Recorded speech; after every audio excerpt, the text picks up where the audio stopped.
గోదావరికి సంబంధించింది 2 రకాల కాలుష్యానికి సంబంధించింది మనం డిస్కషన్ చేస్తున్నాం. ఒకటి పేపర్ మిల్లు వెంకటనగరం దగ్గర వేసిన లగూన్స్ దగ్గర నుంచి డిశ్చార్జ్ ఏ కెపాసిటీ ఉందనేది ఒకటి. అంటే రాజమండ్రి ప్రాంతం నుంచి వచ్చే మురుగంతా కూడా ఈస్టర్న్ డెల్టాలో కలవడం సరైనది కాదు. దాని మార్పు కోసం ఒక సమగ్రమైన ప్రణాళిక తయారు చేస్తా ఉన్నాం. దాదాపు 400-450 కోట్లు అవుతుంది. ఏదైనా శుద్ధి చేసిన మురుగునీరు మాత్రమే ధవళేశ్వరం బ్యారేజ్ డౌన్ స్ట్రీమ్కి తీసుకెళ్లాలని ప్లాన్ చేస్తున్నాం. గవర్నమెంట్ ఆఫ్ ఇండియాకి ఫోన్ చేసి రాష్ట్ర ప్రభుత్వం దాని మీద వర్కౌట్ చేయాలని నిర్ణయం జరిగింది. కలెక్టర్ గారు నిన్న అధికారులందరికీ ఆదేశాలు ఇచ్చారు. వర్కౌట్ జరుగుతుంది స్పీడ్గా. ఎందుకంటే ఈ పుష్కరాల కార్యక్రమమే కాదు, శాశ్వతమైన మురుగునీటి పారుదల వ్యవస్థ ఉండాలనేది ఆలోచన. ఎస్టీపీ ప్లాంట్లు ఒక 3-4 వేరియస్ ప్రాంతాల్లో కట్టి అసలు మురుగు అనేది లేకుండా చేయటం. రెండవది, వర్షాకాలంలో అనేక చోట్ల ముంపుకు గురవుతున్న నగరాన్ని సరిదిద్దడం కోసం కూడా ఈ స్కీమ్ ఉంది. ఎక్కడెక్కడైతే నీరు ఎక్కువగా వర్షం కురిసినప్పుడు నిలబడుతున్నాయి అవన్నీ లేకుండా చేయడం కోసం ఒక కార్యాచరణ తయారైంది.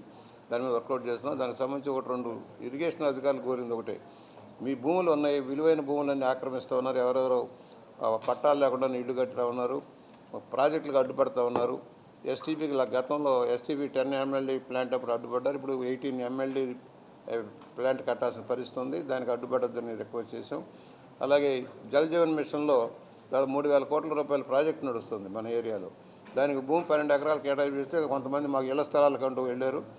పబ్లిక్ రాష్ట్రంలో జిల్లాలోనే అనేక లక్షల మందికి ఉపయోగపడే ప్రాజెక్టును ఆపొద్దు, దానికి కూడా క్లియరెన్స్ ఇవ్వమని అధికారులను కోరడం జరుగుతూ ఉంది. వాళ్ళ కోర్టుకు వెళ్ళారు. మాకు సొసైటీ ఏర్పాటు చేసుకున్నాం, మాకు ఇళ్ల స్థలాలు మాకు ఇవ్వాలి, ఇది ప్రాజెక్ట్ వద్దని చెప్పి కోర్టుకు వెళ్ళారు. తాత్కాలిక ఇంజక్షన్ వచ్చింది, దాని మీద వర్కౌట్ చేస్తున్నారు. సొసైటీ పేరుతో వెళ్ళారు కొంతమంది ఎంప్లాయీస్, కానీ సొసైటీ వాళ్ళు వెళ్ళారండి. దాంట్లో ఎంప్లాయీస్ కూడా ఉండాలి. మేము చెప్పాము ప్రాజెక్ట్ మంచిది, ఎందుకంటే చాలా భూములు ఆక్రమణ అవుతున్నాయి. ఇరిగేషన్ ల్యాండ్స్ ఇప్పటికే చాలా భూములు ఆక్రమణకు గురైపోయినాయి. ఇళ్ళుగా కాలనీలు కట్టేస్తున్నాయి.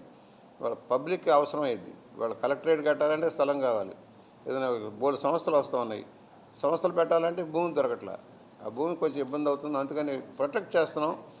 లంక భూములు ఉన్నాయి చాలా చోట్ల, లంక భూములు ఆక్రమణకు గురైపోతున్నాయి. ఇవన్నీ కూడా ప్రొటెక్ట్ చేస్తే విలువైన భూములు మన ప్రాంతంలో పబ్లిక్ పర్పస్ ఉపయోగపడతాయి. ఇదివరకు పూర్వం 85లో ఒక ప్రాజెక్ట్ చేసాం. 85లో గోపాలరావు గారు ప్రిన్సిపల్ సెక్రటరీగా ఉన్నప్పుడు ఇండస్ట్రీ వాళ్ళని పిలిచి ఒక డెడికేటెడ్ ఛానల్ రాబోయే ఇండస్ట్రీస్ రావడం కోసం రాజమండ్రి నుంచి మొదలుపెట్టి ఉప్పాడ దాకా ఒక డ్రైన్ కట్టాలని ప్లాన్ చేసాం. ప్లానింగ్ అంతా అయిన తర్వాత ఉప్పాడ దగ్గర మత్స్య కార్మికులు కొంచెం మా మత్స్య కార్మికులు దెబ్బతింటాం వద్దనే ప్రాజెక్టు కొంచెం వచ్చింది, దాంతో ఆగిపోయింది. ఆ తర్వాత ప్రభుత్వం మాటల్లో ఇవాళ మన రాజమండ్రి మురుగు సంబంధించి ఏదైతే హైలీ పొల్యూటెడ్గా ఉందో ఆ వాటర్ని గోదావరిలో కలవకుండా చేయడం కోసం మనం ఇచ్చిన సజెషను ఈ కాటన్ కాలం నుంచి ఉన్న ఛానల్స్ తెచ్చేసి సైఫన్ ద్వారా తీసుకెళ్ళి నది మధ్యలో ఉన్న లంకల్లో కనుక ఇంకిపోయేలా కనుక చేయగలిగితే ఫ్లడ్ టైంలో వెళ్తుంది. అది ట్రీటెడ్ వాటర్ అది కాలువలో కలవకుండా చేయాలని ఒక ప్లాన్ చేస్తున్నాం. దుర్గేష్ గారు మేమంతా కూడా మాట్లాడాం, కలెక్టర్ గారు అంతా కూడా దాని మీద ఎక్సైజ్ జరుగుతుంది. మొన్న కూడా త్వరగా కేంద్రానికి పంపించాలని ఆలోచనలో ఉన్నాం. అట్లీస్ట్ ఇక్కడ దాకన్నా అసలు డెడికేటెడ్ ఛానల్ రావాలి. బరోడా ఛానల్ అనేది పెట్టారు గుజరాత్లో. దానివల్ల చాలా ఇండస్ట్రీస్ వచ్చాయి అక్కడ. మన దగ్గర కూడా ఒక డెడికేటెడ్ ఛానల్ అప్పుడు సముద్రం దాకా వెళ్ళాల్సిన అవసరం ఉంటుంది ఇన్ ఫ్యూచర్ కూడా.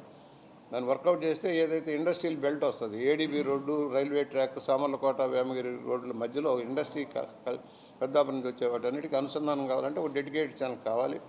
అది గతంలోనే ముఖ్యమంత్రి గారి దృష్టిలో పెట్టాం. ఇప్పుడు దుర్గేష్ గారు, పవన్ కళ్యాణ్ గారు కూడా ప్రత్యేకించి దాని మీద దృష్టి సారిస్తాం కనుక అది చేయడానికి ప్రయత్నం చేద్దాం మన జిల్లాలో.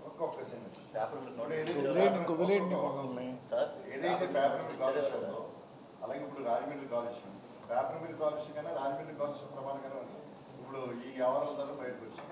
అయితే ఇప్పుడు జల జీవన్ మిషన్ కడుతున్నారు అధికారి